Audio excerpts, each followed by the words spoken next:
নীলকর, নীলকর এটা ঐতিহাসিক, কিন্তু আয়কর এটা সম্পূর্ণ অমানবিক, পৈশাচিক এবং আমি মনে করি এটা উস্কানিমূলক। আয়কর কেন? হারবাল ঔষধ খাইছো? এত উত্তেজনা কেন? নাকি সে খেয়েছে? কি সমস্যা তোমাদের? এত কেন ওই আয়কর এত কেন করতে হবে? কি করবে সে? আর কি করার আছে? আর কতই করবা? যারে পাবা তারই দেখলে ধৈরা কর, যেখানে সেখানে যাকে তাকেই ধৈরা কি কর। একটা কৃষক ভালো একটু ফলন উৎপন্ন করছে, তারে ধৈরা কর। গরু ছাগল ভালো একটু আবাদ করে, ওরে ধৈরা কর। নাদুস নুদুস বডি একটু, ওই ছাগল মাগল ভেড়া হাঁস মুরগি বেশি বেশি একটু হয়েছে নাদুস নুদুস, ওরে ধৈরা কি কর। বাস ট্রাক মাইক্রো সব জায়গায় কর।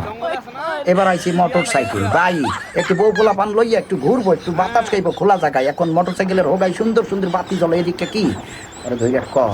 মোটর সাইকেল বাইক কর, সমানে কর। কেন এত কেন করতে হবে? কি সমস্যা? কোথায় কোথায় এখন থেকে করতে হবে সেটা এখন আমি বলে দিব। আর আয় কর না, এখন কর লাগা।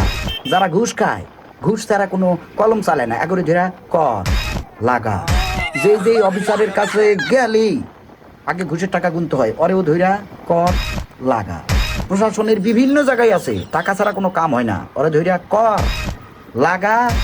এরপরও যার বেতন 20,000, মাসে খরচ হইলো 2.5 লাখ, 8তলা বিল্ডিং উঠাইছে, ওরে ধইরা A to Z কর লাগা। আবার সমাজের সকল অসঙ্গতির সাথে যুক্ত যেই লোকগুলা, ওরে ধইরা কর লাগা। অতিরিক্ত উত্তেজনায় শুধু পরকিয়া কইরা বেড়ায়, ওরে ধইরা কর লাগা। একের পর এক বিয়া কইরাই যাইতাছে, কোনো খবর নাই, ওরে ধইরা কর লাগা। আবার দেখবেন যে সমস্ত নেতা খেতা দুর্নীতি করতেছে, গলাবাজি করতেছে, ওগুলো ধরে কর লাগা, কর লাগা। এক কথায় জাগা মতো কর লাগা। শুধু লাগাইতে পারে কি জনগণে ধরে কর লাগা। আবার সাধারণ মানুষ, নিরীহ মানুষ, ওরে ধরে কর লাগা। আবার যার ক্ষমতা নাই, একটু নরম সরম, ওরে ধরে কর লাগা। আই কর, এই কথা আর বলবো না, এখন থেকে বলবো কর লাগা।